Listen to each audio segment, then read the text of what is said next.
حدث ما كنا نخشاه وحذرنا منه. تعادل في الدقائق القاتلة أمام منتخب جنوب السودان في مباراة كان ممكن نخرج منها بأقل الأضرار.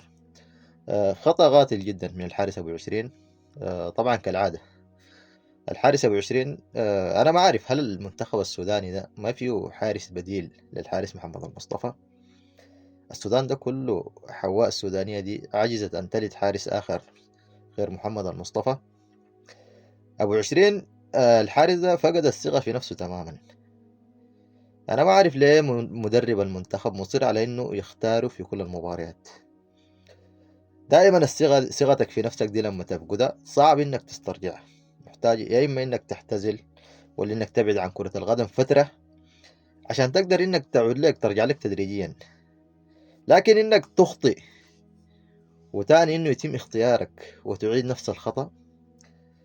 الأخطاء دي كادت إنها تخرجنا من تصفيات أفريقيا. كان ممكن المنتخب ما يتأهل برضه بنفس الأخطاء دي اللي حدثت. الآن هذا الخطأ قد يكلف المنتخب الخروج من التصفيات وعدم التأهل.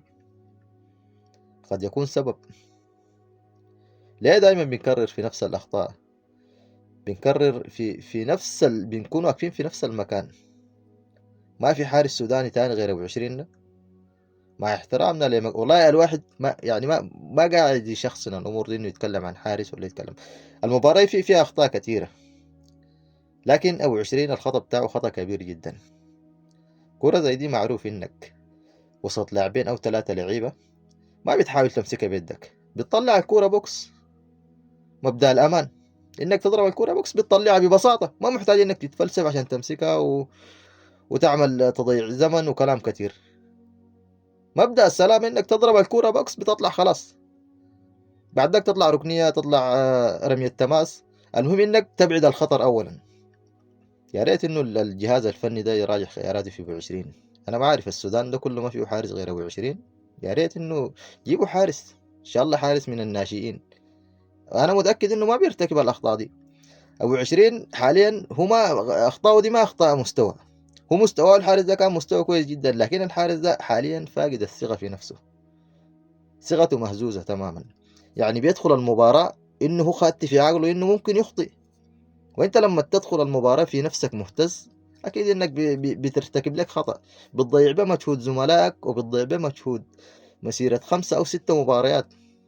الفريق كان في القمة، الآن بسبب هفوة واحدة نزلت معنويات الفريق ونزلت معنويات حتى المشجعين.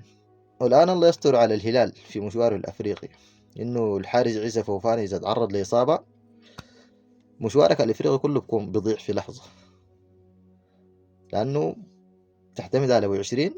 ما أبو 20 تاني. أبو 20 ده صيغته مستحيل ترجع له. أنا لو مكانه بحتزل والله، بحتزل حراسة المرمى، بحتزل كرة القدم. أخوانا حارس ليفربول لوريس كاريوس في مباراة واحدة، في مباراة ريال مدريد في دوري الأبطال في 2018، مجرد ما ثقته اهتزت في مباراة ريال مدريد لحد اليوم ما رجعت له.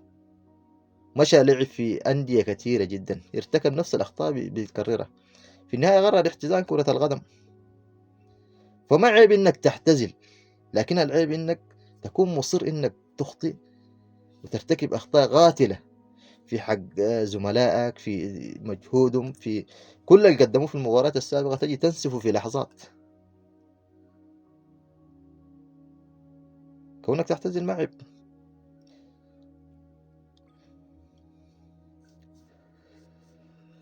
على العموم الحمد لله. والله الواحد يا أخي معنوياته نقول شنو، بس الحمد لله. إن شاء الله نسأل الله إنه التوفيق في المباريات القادمة، وساعدوا بالدعاء. الدعاء لازم. المباريات الجاية دي هي صعبة جدا، لكن بإذن الله بتماسكنا بدعائنا بوقوفنا مع المنتخب حنتجاوز إن شاء الله الخطأ بتاع مباراة جنوب السودان ده، وإن شاء الله نمشي قدام.